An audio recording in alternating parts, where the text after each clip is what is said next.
Hello all, welcome to easy life with Divya. ఈరోజు మనం నెల్లికాయతో ఒక మంచి ఊరగాయ రెసిపీ ప్రిపేర్ చేస్తున్నాము. ఈ నెల్లికాయనే ఉసిరికాయ కూడా అంటారు. హెయిర్ లాస్ అయ్యే వాళ్ళు లేదా స్కిన్ వైట్నింగ్ కోసం కూడా దీన్ని వాడుకోవచ్చు. డయాబెటిక్ పేషెంట్స్కి కూడా ఇది ఒక మంచి మెడిసిన్ అని అనుకోవచ్చు.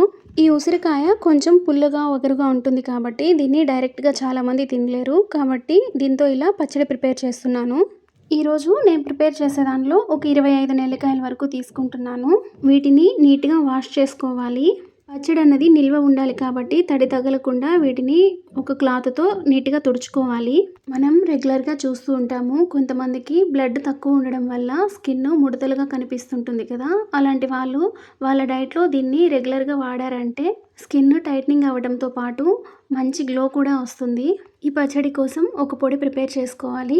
దానికోసం ముందుగా ప్యాన్లో ఒక 2 స్పూన్ల మెంతులను, 1 స్పూన్ ఆవాలను వేసుకొని స్టవ్ను లో టు మీడియం ఫ్లేమ్లో అడ్జస్ట్ చేసుకొని డ్రైగా రోస్ట్ చేసుకోండి.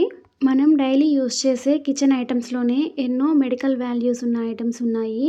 మనం కరెక్ట్గా యూస్ చేయాలే కానీ హెల్త్ని చాలా బాగా మేనేజ్ చేసుకోవచ్చు. సరైన అవేర్నెస్ లేకపోవడం వలన లేదా మనకెందుకులే అని పట్టించుకోకపోవడం వలన చాలామంది లేడీస్ హెల్త్ ఇష్యూస్తో రోజు సఫర్ అవుతూనే ఉన్నారు. ఇప్పటి రోజుల్లో హెల్తీగా ఉండడం అన్నది ఒక లగ్జరీ లాగా భావిస్తున్నారు. చిన్న చిన్న చేంజెస్ చేసుకోవడం వలన, ఏం తింటున్నామో ఎంత తింటున్నామో తెలుసుకొని తినడం వలన ఇవన్నీ చేంజ్ చేయొచ్చు. మెంతులు ఆవాలు ఆల్మోస్ట్ ఫ్రై అయిపోయాయి కదా. వీటిని ఒక ప్లేట్లో సపరేట్గా తీసి చల్లారాక మిక్సీ పట్టి పొడిలాగా ప్రిపేర్ చేసి పక్కన పెట్టుకోండి. నేను తీసుకున్న క్వాంటిటీకి ఒక నిమ్మకాయ సైజ్ అంత చింతపండును వేడి నీళ్ళల్లో నానబెట్టి పక్కన పెడుతున్నాను. ముందుగా తుడిచిపెట్టుకున్న నెల్లికాయలు అనేవి కంప్లీట్గా ఆరిపోయాయి. వీటిని ఒక 4 లేదా 3 ఘాట్లు పెట్టుకోండి.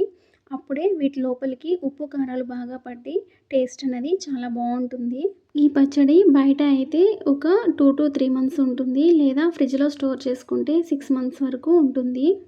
ఇలా అన్నిటికీ కంప్లీట్గా ఘాట్లు పెట్టేశాక డీప్ ఫ్రైకి సరిపడా ఆయిల్ తీసుకొని ఆయిల్ హీట్ అయిందో లేదో చెక్ చేసి వీటన్నింటినీ వేసి బాగా ఫ్రై చేసుకోవాలి. మధ్య మధ్యలో గరిటతో కదుపుకుంటూ అన్ని వైపులా ఫ్రై అయ్యేలాగా చూసుకోవాలి. ఈ ఉసిరికాయలు బాగా ఫ్రై అయ్యాయో లేదో చెక్ చేయాలి అంటే ఏదైనా ఫోర్క్తో కానీ లేదా చాక్తో కానీ ఒకసారి గుచ్చి చూసామంటే ఈజీగా తెలిసిపోతుంది. ప్రతిరోజు భోజనం చేసేటప్పుడు మొదటి ముద్ద ఈ పచ్చడితో ఒకసారి తిని చూడండి. ఎన్ని హెల్త్ బెనిఫిట్స్ ఉన్నాయో ఈజీగా చేంజెస్ అనేవి కనిపిస్తాయి.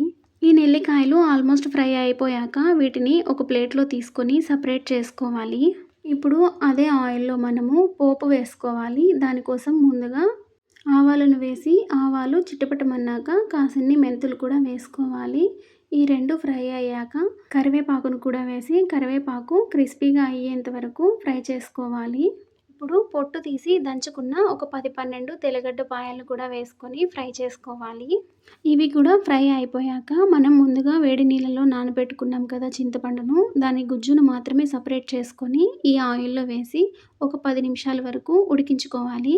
పచ్చళ్ళు ప్రిపేర్ చేసేటప్పుడు మనం గుర్తుపెట్టుకోవాల్సింది ఏంటంటే ఎటువంటి చెమ్మ తగలకుండా ప్రిపేర్ చేసుకుంటేనే ఎక్కువ కాలం నిల్వ ఉంటాయి. చింతపండు కూడా ఆల్మోస్ట్ కుక్ అయిపోయింది అనుకున్న టైంలో మనం ముందుగా ఫ్రై చేసి పెట్టుకున్నాం కదా ఉసిరికాయలు, వాటిని కూడా ఇదే ఆయిల్లో వేసేసి బాగా కలుపుకోవాలి. ఇప్పుడు స్టవ్ని ఆఫ్ చేసి ఈ ఉసిరికాయలు ఈ ఆయిల్ మిశ్రమం అన్నది కంప్లీట్గా ఆరిపోయే వరకు వెయిట్ చేయాలి. తర్వాత మనం ముందుగా ప్రిపేర్ చేసుకున్న పౌడర్స్ అన్నీ ఒకదాని తర్వాత ఒకటి, మెంతుల పొడి, కారము, ఉప్పు ఇలా అన్నీ ఒకదాని తర్వాత ఒకటి యాడ్ చేసుకొని బాగా కలుపుకోవాలి. మనం వేసే ఈ పొడులన్నీ కూడా ఈ ఆయిల్ కంప్లీట్గా చల్లారిన తర్వాతే వేయాలి. వేడిగా ఉన్నప్పుడు అస్సలు వేయకూడదు. మనం వేసిన పొడులన్నీ ఈ నెల్లికాయలకి బాగా పట్టేలాగా బాగా కలుపుకోవాలి. తర్వాత దీన్ని ఒక బౌల్లో సపరేట్ చేసుకొని ఒక 24 అవర్స్ అలాగే పెట్టేసామంటే ఊరగాయ అన్నది బాగా ఊరుతుంది. తర్వాత దీన్ని గ్లాస్ జార్స్లో పెట్టి స్టోర్ చేసుకొని రెగ్యులర్గా యూస్ చేసుకోవచ్చు. మన వీడియో నచ్చితే లైక్ చేయండి, షేర్ చేయండి, ఛానల్ని సబ్స్క్రైబ్ చేయండి. Thank you.